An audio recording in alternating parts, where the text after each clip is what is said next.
Hello. Just been doing a bit of painting. Do you like it? There we go. Not my best ever picture. I bet you could do better. Wouldn't it be fun though if that story could come alive?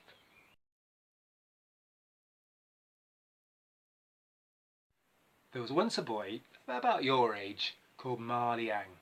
He lived on his parents' farm and worked as a cowherd, looking after the cows all day. They were silly animals and smelly. Ma Liang didn't like it, but at least he could sit in the sand at the side of the field and draw with a stick. And he was really good at it. He drew all kinds of different things. Very, very talented. Well, one day, at the end of the day, as he was getting ready for bed, he heard a knock on the door. His parents came into his bedroom. "Quick, come, Ma Liang. An old man has come and he's brought you a present. You must come and see." Ma Liang was ushered into their room, and sure enough there was this old man with some things in his hand. "Ma Liang," said the old man, "we have heard what an excellent artist you are, and we wish to present you with some gifts. Here is a paintbrush all of your own, with some paper and some paints to go with it. But there is a condition." "Oh, sir, thank you so much," said Ma Liang. "What is your condition? Whatever it is, I'll do it." He said, "You must use your paintbrush wisely, and only paint what you know it is right to paint." It's a bit of a strange thing to say, but Ma Liang was happy to agree. The old man went away, leaving the paintbrush and the paints and the paper behind. The next morning, Ma Liang woke up early. He wanted to get painting straight away.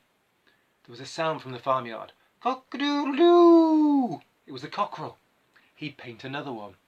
So he started to paint beautiful golden and red and brown coloured feathers with a beak and a big floppy bit on the top of the cockerel's head.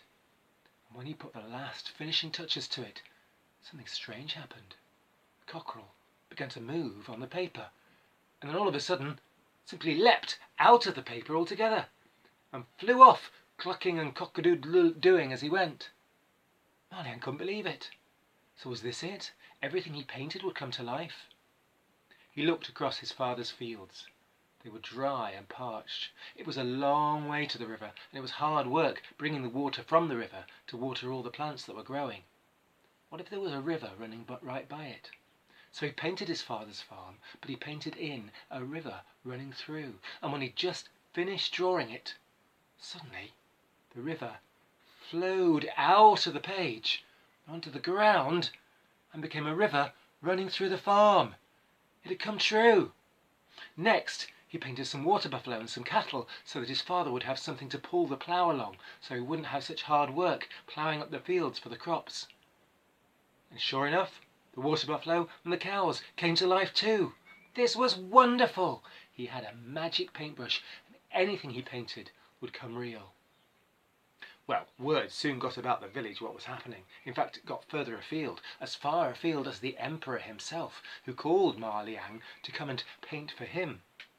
In fact, he was hoping to steal the brush from Ma Liang. But Ma Liang refused to give it to him, and refused to paint what the emperor wanted, a big pile of money. "You don't need me to paint money for you, sir. You've got plenty of money you can look at yourself." "Give me the brush and I'll do it myself." "No, sir," said Ma Liang. "It was given only to me." "How dare you!" said the emperor. And Ma Liang was thrown into a dungeon, a deep, dark pit. There in the pit were lots of the emperor's other enemies, people who had not done what they were told by the emperor. Poor Ma Liang was very upset to start with, but then he had an idea. He painted a door in the bottom of the pit, and sure enough, the door opened as soon as it was finished, and it led straight outside. Ma Liang and all the king's enemies managed to escape. Ma Liang painted a horse and galloped his way home to his mother and father, making sure to hold on tight to his paintbrush and his paints and his paper. Soon, though, the emperor was back with more men to arrest Ma Liang and take him to him. "This time you will give me that paintbrush if you value your life," said the emperor. He took the paintbrush off Ma Liang before he could do anything about it, and threw him into prison yet again. The emperor set to work this time. He daubed and he daubed and he painted, and he tried to draw some money. Well, it looked a bit like money, but when he finished it just stayed on the page. It didn't come to life. Maybe he just wasn't a good enough artist. He asked the court artist, the best artist in the land, to paint for him not just some money, but a money tree. A tree growing out of the ground with many branches, each branch giving forth the fruit of coins and notes. He would be so rich, he couldn't believe it. He was so excited. And when the court painter had finished, indeed the painting did look amazing. It looked almost as good as real life. The emperor reached up and tried to grab something from the money tree, some coins or a bag of treasure or something. But as he did so, he bumped his nose, because the tree was still just a painting. "Oh," said the emperor, "I must get this child back out of prison, and he must paint it for me, if he wants to go home, otherwise I will threaten him with losing his life." So Ma Liang was got out of prison and brought before the emperor once more. "Paint me something, Ma Liang. I want you to paint me a mountain made out of gold." "A mountain made out of gold, sir? I'll do my best."